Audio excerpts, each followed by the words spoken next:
ಮನಸ್ಸಿಗೆ ಹಸುವಾದ್ರೆ ಪ್ರಾರ್ಥನೆ ಬೇಡ್ತೀವಿ. ಮನುಷ್ಯನಿಗೆ ಪ್ರಯತ್ನ ವಿಫಲ ಆಗ್ಬೋದು, ಪ್ರಾರ್ಥನೆ ವಿಫಲ ಆಗಲಿಕ್ಕೆ ಸಾಧ್ಯ ಇಲ್ಲ ಅನ್ನೋದು ಕೂಡ ನನ್ನ ನಂಬಿಕೆ. ನನಗೆ ಧರ್ಮಗಳಲ್ಲಿ, ಜ್ಞಾನಗಳಲ್ಲಿ, ಭಗವಂತನಲ್ಲಿ ನಂಬಿಕೆ ಇಟ್ಕೊಂಡಿರೋನು. ನಾನು ಯಾವಾಗಲೂ ಹೇಳ್ತಾ ಇರ್ತೀನಿ ಇನ್ನೊಂದು ಮಾತನ್ನ, ಧರ್ಮ ಯಾವುದಾದರೂ ತತ್ವ ಒಂದೇ, ನಾಮ ನೂರಾದರೂ ದೈವ ಒಂದೇ, ಪೂಜೆ ಯಾವುದಾದರೂ ಭಕ್ತಿ ಒಂದೇ, ಕರ್ಮ ಅಲಾದರೂ ನಿಷ್ಠೆ ಒಂದೇ, ದೇವನೊಬ್ಬ ನಾಮ ಅಲುವು ಅಂತೇಳಿ. ಇವತ್ತು ನಮ್ಮೆಲ್ಲರೂ ಕೂಡ ಮನಸ್ಸಿಗೆ ಶಾಂತಿ ಸಿಗ್ಬೇಕು ಅಂತೇಳಿ ಇವತ್ತು ನಮ್ಮ ಮಠಕ್ಕೆ ಬಂದು ಶ್ರೀಗಳನ್ನು ನೆನೆಸ್ಕೊಳ್ಳಿಕ್ಕೆ ನಾವೆಲ್ಲ ಇಲ್ಲಿಗೆ ಬಂದು ಸೇರಿದ್ದೇವೆ.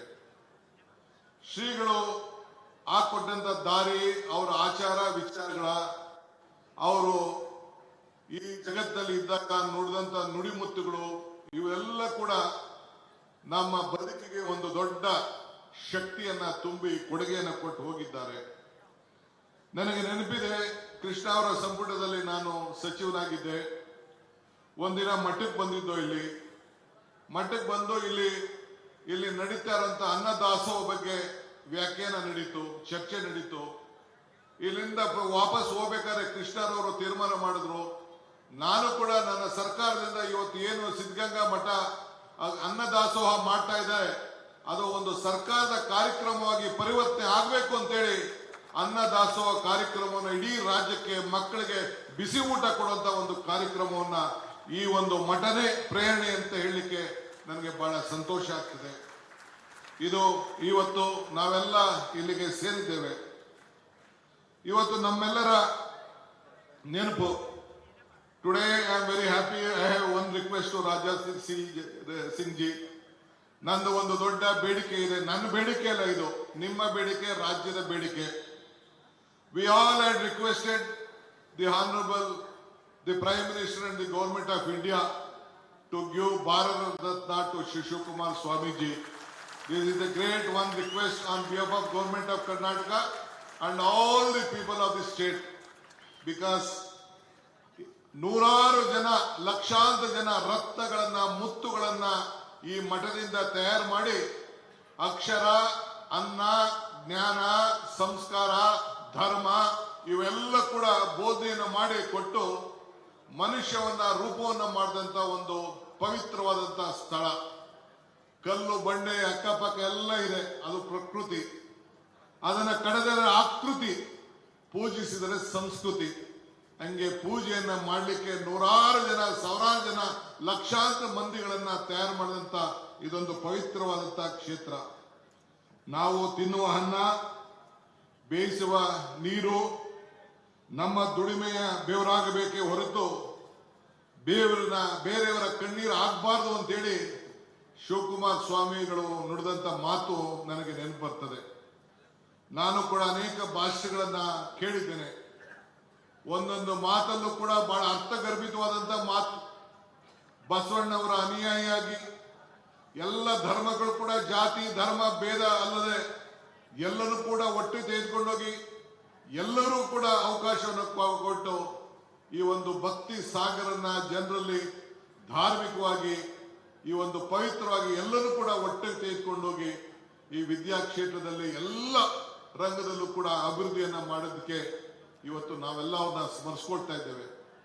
ರಾಷ್ಟ್ರದ ಎಲ್ಲ ಪಕ್ಷದ ನಾಯಕರುಗಳು ಕೂಡ ಅವರಿಗೆ ಗೌರವನ ಸಲ್ಲಿಸಿದ್ದು ನಾವೆಲ್ಲ ಕೂಡ ನಾವು ನೋಡಿದ್ದೇವೆ. ಇವತ್ತು ಹಸುವಿಗೆ ಅನ್ನವನ್ನ ನೀಡಿ ಅಕ್ಷರ ಕಲಿಸಿದಂತ ಮಹಾಚೇತನಿಗೆ ನಾವೆಲ್ಲ ಇವತ್ತು ನಮಸ್ಕಾರ ಮಾಡಲಿಕ್ಕೆ ನಾವು ಇಲ್ಲಿಗೆ ಬಂದಿದ್ದೇವೆ.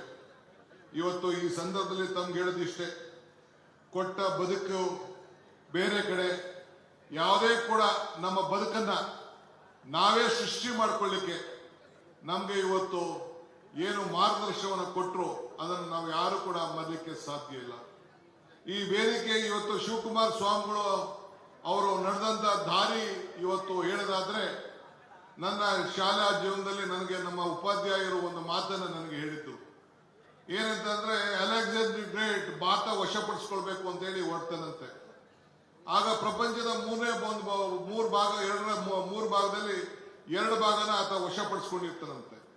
ಕೊನೆಗೆ ನಾನು ಭಾರತದ ಕಡೆ ಹೋಗ್ಬೇಕು ಅಂತೇಳಿ ತನ್ನ ಗುರು ಅರಿಸ್ಟಾಟಲ್ ನ ಭೇಟಿ ಮಾಡ್ಲಿಕ್ಕೆ ಹೋಗಿ ಆಶೀರ್ವಾದ ಪಡ್ಲಿಕ್ಕೆ ಹೋಗ್ತದಂತೆ. ಏನ್ರೆ ಹೋಗ್ತಾ ಇದ್ದೀನಿ, ಇಷ್ಟು ಭಾಗನ ನಾನು ವಶಪಡಿಸ್ಕೊಂಡಿದ್ದೀನಿ, ಭಾರತನೂ ವಶಪಡಿಸ್ಕೊಳ್ತೀನಿ ಅಂತ ಹೇಳಿದಂತೆ. ಆಗ ತನ್ನ ಗುರು ಅರಿಸ್ಟಾಟಲ್ ಹೇಳಿದಂತೆ, ಬಾಪ ಇಲ್ಲಿ ನೀನು ಕೂತ್ಕೊ ಅಂತ ಕುಂಡಿಸ್ಬಿಟ್ಟು, ನೀನು ಭಾರತಕ್ಕೆ ಹೋಗ್ತಾ ಇದ್ದೆ, ನೀನು ವಾಪಸ್ ಬರ್ತೀಯೋ ನನಗೆ ಗೊತ್ತಿಲ್ಲ, ನೀನು ಬರೋದಾದ್ರೆ 5 ವಸ್ತು ತೆಗೆದುಕೊಂಡು ಬಾ ಅಂತ ಹೇಳಿದಂತೆ. ಏನು ಗುರುಗಳೇ 5 ವಸ್ತು ಅಂತ? ಒಂದು ರಾಮಾಯಣದ ಗ್ರಂಥ, ಮತ್ತೊಂದು ಮಹಾಭಾರತದ ಗ್ರಂಥ, 3ನೇದು ಕೃಷ್ಣನ ಕೊರಳು, 4ನೇದು ಗಂಗಾಜಲ, 5ನೇದು ಒಬ್ಬ ತತ್ವಜ್ಞಾನಿ, ಒಬ್ಬ ಶಿವಕುಮಾರ ಸ್ವಾಮಿ ಅಂತ 5 ಗ್ರಂಥ ಜೊತೆ ಒಬ್ಬ ತತ್ವಜ್ಞಾನಿ ತೆಗೆದುಕೊಂಡು ಬಂದ್ರೆ ಇಡೀ ಭಾರತವನ್ನೇ ತೆಗೆದುಕೊಂಡು ಬಂದಂತೆ ಅಂತೇಳಿ ಅರಿಸ್ಟಾಟಲ್ ತನ್ನ ಗುರು ಅಲೆಕ್ಸಾಂಡರ್ಗೆ ಹೇಳಿದಂತ ಒಂದು ಮಾತು. ಹಂಗೆ ಈ ದೇಶದ ಆಸ್ತಿ, ನಮ್ಮೆಲ್ಲರ ಸಂಸ್ಕೃತಿ, ನಮ್ಮ ಹಿರಿಯರೆಲ್ಲ ನಮ್ಗೆಲ್ಲ ಕೂಡ ಇಷ್ಟು ದೊಡ್ಡ ಶಕ್ತಿಯನ್ನ ಈ ದೇಶದಲ್ಲಿ ಹಿರಿಯರು, ತಪೋಸಿಗಳು, ನಮ್ಮೆಲ್ಲ ಇಡೀ ಭಾರತದ ಒಂದು ಇತಿಹಾಸಕ್ಕೆ ಒಂದು ದೊಡ್ಡ ಶಕ್ತಿ. ಇಡೀ ವಿಶ್ವದ ಜನ ನಮ್ಮ ಆಚಾರ ವಿಚಾರಗಳನ್ನ ನಂಬಿ, ನಮ್ಮ ಧರ್ಮಗಳನ್ನ, ನಮ್ಮ ಪೂಜೆ ಪುರಸ್ಕಾರ, ನಮ್ಮ ದೇವರು, ನಮ್ಮ ಭಕ್ತಿ, ನಮ್ಮ ಶಕ್ತಿಯನ್ನು ನಂಬಿ ಇವತ್ತು ಈ ದೇಶಕ್ಕೆ ಶರಣಾದಂತ ಇತಿಹಾಸ ಕೂಡ ಇವತ್ತು ಇದೆ.